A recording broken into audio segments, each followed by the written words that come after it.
Let us go then, you and I, when the evening is spread out against the sky like a patient etherized upon a table.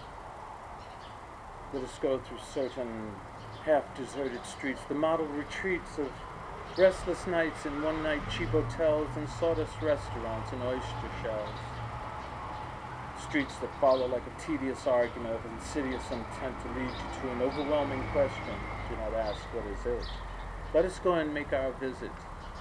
In the room, the women come and go, talking of Michelangelo. The yellow fog that rubs its back against the window pane, the yellow smoke that rubs its muzzle on the window pane, licks its tongue into the corners of the evening, lingers and pulls in standing drains, and lets fall on backs as soot falls from the chimney and slips by the terrace, and in a sudden leap sees that it's a warm October night, curled once about the house and fell asleep. And indeed there will be time. The yellow smoke that slides along the street, rubbing its back against the window panes, there will be time to make a face, to meet the faces that you meet. A time to murder, a time to create. A time for all the works and days at hand that lift and drop a question on your plate. A time for you, a time for me, a time for yet 100 indecisions, and time for 100 visions and revisions till the taking of the toast and tea. In the room, the women come and go, talking of Michelangelo. And indeed, there will be time to wonder, do I dare, do I dare, do I turn back and descend the stair with a bald spot in the middle of my hair? They will say, how his hair is thin. My morning coat, my collar mounting firmly to the chin, my necktie, rich and modest, but asserted by a simple pen. They will say, how his arms and legs are thin. Do I dare disturb the universe? In a minute there's time for visions and revisions, which a minute can reverse. And I have seen them all already, seen them all. Evenings, mornings, afternoons, I measure my life with coffee spoons.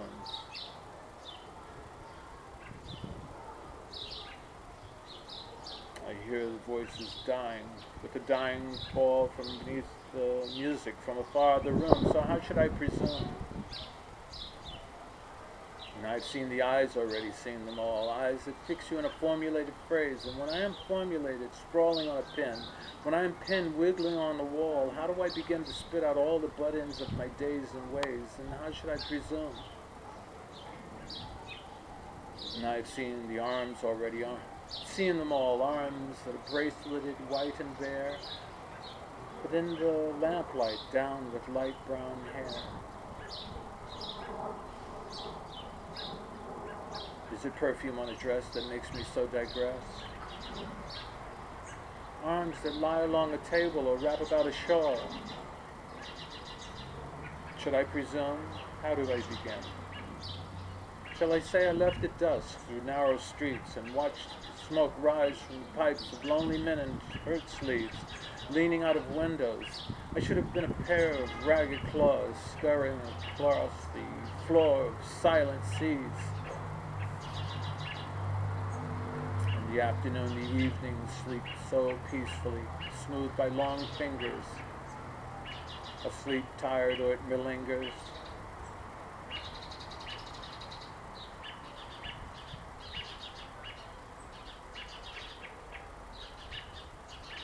Stretched out on the floor here beside you and me.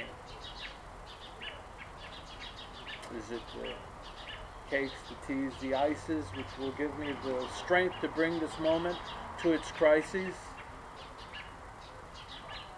I have wept and fasted, wept and prayed. I have seen my head, growing slightly bald, brought in upon a platter. I am no prophet, and here's no great matter. I've seen the moment of my greatness flicker. I've seen the eternal footman hold my coat and snick. And in short, I was afraid. Would it be worth it, after all? After the cakes, the teas, among the porcelain, among talk of you and me.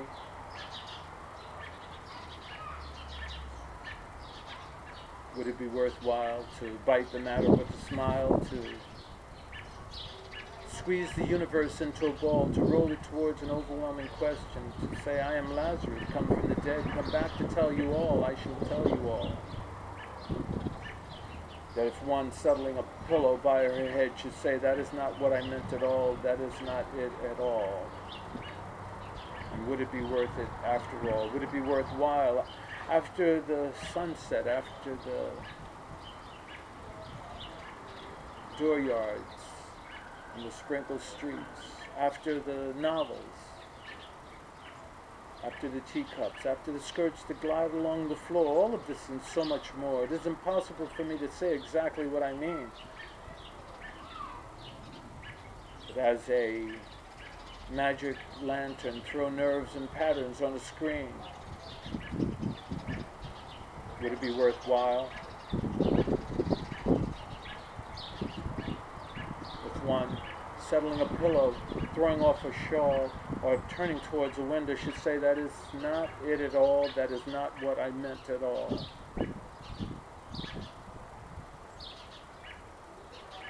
And I am no Prince Hamlet. No, it was meant to be. I'm an attendant lord, one that'll do, to swell a progress, start a scene or two. Advise the prince, no doubt, an easy tool. Deferential, glad to be of use, full of high sentence and at times a bit obtuse. Politic, cautious, and meticulous. At times, almost indeed ridiculous.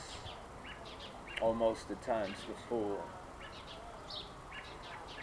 I grow old, I grow old.